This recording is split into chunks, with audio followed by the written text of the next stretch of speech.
the Chazal tell us, there were two reasons why Haman was allowed to make this Gzera in the first place, right? Nothing happens over here unless it happens upstairs first. The Gzera came in Hashemayim. Why did the Gzera come in Hashemayim? Why was it made in Shemayim? Excuse me. Two reasons. One is, Chazal say, in the time of Nebuchadnezzar, decades ago, he built a huge idol, a few stories high, and he commanded the entire world, he was the king of the world, to bow down to this idol, to pay homage to him. Not as Avodah Zarah, it wasn't idol worship, but, he's the king of the world, the universe, bow down to this idol as show respect for him. And we said he was the most ferocious king that ever lived. Chazal say that no one smiled when he was in reign. My father mentioned last week, like in communist Russia, no one smiles. No one smiled. In communist Russia, people were petrified, right? There were KGB agents everywhere. People were scared to speak. No one smiled. They were scared to death, right? They're going to send to Siberia any minute. It was the same idea. Everyone was petrified of Nebuchadnezzar. And there were some Jewish people that bowed down. Now, in their minds, they had no intention of Avodah Zarah, and they said Pikuach Nefesh, whatever it was. But it had a hint, it smelt of Avodah Zarah. It was a Chil Hashem. The Jewish people were bowing down to this, what looked like an idol. Even if it wasn't an idol, it looked like it was a Chil Hashem. They shouldn't have done it. That's number one. Number two was, which we're going to see, not maybe today, was the second party. This party we're discussing now was the first party. The second party that Achashverosh threw for the people in Shushan. He did a special party for the local people in Shushan, And there were 18,500 Jewish people went to this party. That's a lot of people. That's what Chazal say. 18,500, and Mordechai HaTzadik knew that it was wrong. Why? Again, in the Medrash says that Haman had it in for the Jewish people, and even though he was Mizera Amalek, who officially denied Hashem's existence, but he knew that he wouldn't be able to do anything unless in Shemayim, their God, was angry with them. And he said to Achashverosh in one of the parties that weren't even mentioned over here, something behind closed doors, he said, look, you're throwing this party anyway, and I think, you should inviting everyone. He said, make sure that in the men's section, they had still, had separated, they were quite religious in those days. In the men's section, first of all, make sure the Jews can come, it's all kosher, everything's good, the Beshech Sherim, whatever you want, nice, Hasidic music in the background, make it all nice for them. But send immodest women as waitresses around the Jewish men, and it's going to cause them to have impure thoughts. That's going to, for sure, Hashem hates immorality, that God hates immorality, and then we can do what we want. He knew, he was quite astute, right, Haman? That's what he said. And Mordechai Tzaddik knew about this. He realized this. And he was a Gadol Ador, he was from the Sanhedrin, right? He was a Gadol Ador. He told them not to go. And they said, but why? It's kosher, and again, Pekuach Nefesh, you have to, what's going to look like if all the Jews of Shushan don't turn up? I'm telling you not go. They were like, where does it say in the Torah? These questions are, where does it say, Rabbi? Finally, the president's coming to their town, and he's throwing a party, and they're making it kosher. What's the problem? I'm telling you it's wrong, and they didn't listen to Gadol Ador. I'm going to see that's also part of it, but of an Avera. But they went, and the Gemara says they drank, they got drunk, and they ruined themselves. They had these thoughts, and they went up to Shemayim, and the Satan went up to HaKadosh Baruch Hu and said, look, this is your Jewish people, you don't need them. Destroy them, get rid of them. They're not doing what you're supposed to be doing, right? First they bow down to this idol, Chil Hashem, the whole purpose of the universe is Kvod Shemayim. Here there's a Chil Hashem, get rid of them. So the Medrash says, Hashem says, but I gave the Torah to the Jewish people, right? And we know once the Torah, the world won't exist without the Torah. There's no people learning the Torah, the world's going to cease to exist. Satan said, okay, fine, you don't need the world, you've got many other worlds, destroy the whole world, what do you care? So the Satan was willing to wipe out the whole world. Now Eliyahu Novi, this was all in Chazal, got wind of this, and he went running to Moshe Rabbeinu. He went to Moshe Rabbeinu, said, Moshe Rabbeinu, wake up.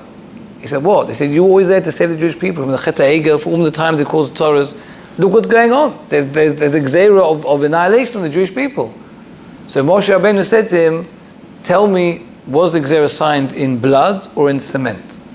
And come back to me. He checked, it was in cement. He said, okay, there's hope. is there a tzaddik, like a pure tzaddik, a real tzaddik, God Lador, who's 100% pure, L'Shem Shamayim, still around the Jewish people? And he said, yeah. He said, Mordechai tzaddik. He said, go and tell him. Go and tell him what's going on in Shamayim. Right? Now this was all happening. There's no mention of this anywhere. Right? This is all going on. We haven't come to this. It comes in, a few prokim when we're going to see Mordechai tzaddik goes out into the town crying out. Everyone to do tshuva. He knew about this beforehand. Yeah. He knew all about this. He knew about this beforehand. He knew what was going on. Why am I mentioning this? Because we said this is the principle of the refuah with Lifnei Makkah. Hashem always prepared the salvation before the punishment. Even though we did something wrong that we need to be punished for, but Hashem gives us a chance to do teshuvah. One was Mordechai tzaddik. We also needed Esther Malka to be there. As Hashem wanted it to be there. But there were two problems over here. One was Esther was Jewish. Achashverosh was Arabian anti-Semite. And two, we just said that Achashverosh was married to Vashti for a reason. Because he wanted to give the royal heir. So there's no reason in the world why he's going to get rid of Vashti. It doesn't make any sense. Not politically, not for any reason. Okay? Yeah? This is very important background information. Now, let's go into Psukim. It says in the Pasuk, in the third year, the Malcho, Asam Mishteh L'chol Sarav V'Avadav. The third year we said why, he made his party. Sarav V'Avadav, the Vilna Gaon says, Sarav are the ministers, right? The chief. And Avadav were his servants. Meaning the servants in the palace. Chel Parasu Madai, all the army chiefs, etc. Hapar Tamim and the dukes. V'Sarei HaMedinot Lefanav, and all the heads of state in front of him. The Vilna Gaon says the heads of state were sitting with Achashverosh, on some big, huge round table, whatever they were sitting on. Yeah, all the heads of state, 127 countries, and they were literally near him. But it mentioned the Sarav Avadav first. Says the Vilna Gaon in his lashon, v'gam hu tzarich lahem. He needed them. He wanted, you understand, the people, his government, his people. He wanted to make sure they're on his side. Yeah, you have to hear what's going on over here. There's a lot of maneuvering going on. Yeah, he had a certain plan over here. On the other hand, he wanted to wine and dine all these heads of state to show off, show he was powerful, show he was great. But they were further away, so he had this party now, right, for this purpose. Now, the next pasuk, Daled, B'harto et oshe kavod malchuto, ve'et yekar tiferet gedulato, yamim rabim shmonim u'ma'at yom. Now, there are three questions on this pasuk the Vilna Gaon asks, and he answers it in one fell swoop. It says Behar Oto, which means as he showed in this, he made this party, and in the party he showed. Now the Vilna Gaon says, surely he threw the party in order to show off this wealth. That's what he wanted to do. He was trying to show off his wealth, right? We said he wanted to show how great he was. So why did it say he threw this party for all the heads of state, etc.? As he was in the party, he showed all this wealth. That was the reason why he did it. Why didn't it say that's why he did it? That's number one. Number two, it says it was 180 days. So why does it say Yamim Rabim? Why does it say many days? It says 180 days. You can work out that's half a year, right? Almost half a year. Months and months of partying. So you can say he showed off all his wealth for 180 days. Obviously it's many days. Why does it say many days? And in any way, says the Vilna Gaon, what's this number 180? Right? Why 180 days? No, 190 days, 200 days, 40 days. What's it 180 days? So he says, another Chazal, Medrash, Nebuchadnezzar went around conquering the world, right? He captured all the kings, he tortured them, and he stole not just all the wealth of each country. Each country had its museum pieces, these things are going back, Madori Doris, and treasures, beautiful works of art. And he stole all of this, all of it. And he had 1,080 of these special exhibits, of these special treasures, right? It was gold, it was art, whatever it was. 1,080. Towards his death, as Rabbi put it, Nebuchadnezzar had this very philosophical thought, he's going to die. He thought, he's going to die one day. Why should anyone enjoy all these treasures? Not even his own son. It's Rosh, you understand? Why should his son enjoy it? He had it in his lifetime, no one else should enjoy it. So he got special coppersmiths to build copper boats from copper, right? Near the Euphrates River. And then he had them like make a break, like a dam. There was a dam he opened up from the Euphrates. He had a deep pit dug, and it flooded like a canal, made a canal, but very, very, very deep. And you never saw a bronze boat float? No, this sank, right? Everything that sank was all sealed. He died a happy man, went to Gehenna and had a nice time over there, yeah? Very good. So now, Koresh, who took over from Madai, from... They said Nebuchadnezzar did some sort of teshuvah. I could be, I don't know, maybe. I don't know, but he still got Gehenna, and doesn't get to Gan Eden. So it says Koresh, who in his time took over from Bavel and allowed the Jewish people to go back, that is to try and build the second Beit HaMikdash, as a reward for that, Hashem revealed to him these 1,080 treasures that came up from the water, and he took it. Achashverosh inherited that from Koresh. He was a king. He was already wealthy. He became fabulously wealthy, right? Okay, that's the Chazal. Now, obviously, we said he wanted to show off.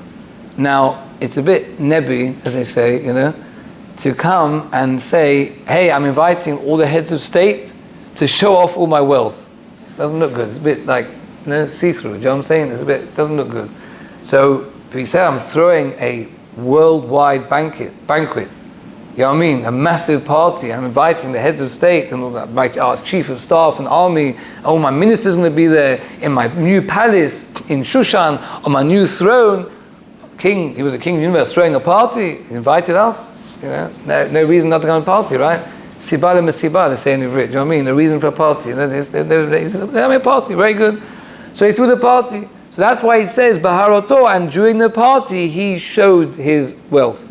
The reason he wanted to just do it for the wealth, but he couldn't do it like that, right? So that was his mind plan. Now, it says in the pasuk, this is unbelievable. It says Baharoto et Oshe kavod malchuto. That's 3. Et yakar tiferet gedulato. That's 6. Right? There's 6 expressions. He showed off the wealth of the honor of his monarchy. We're just doing a loose translation.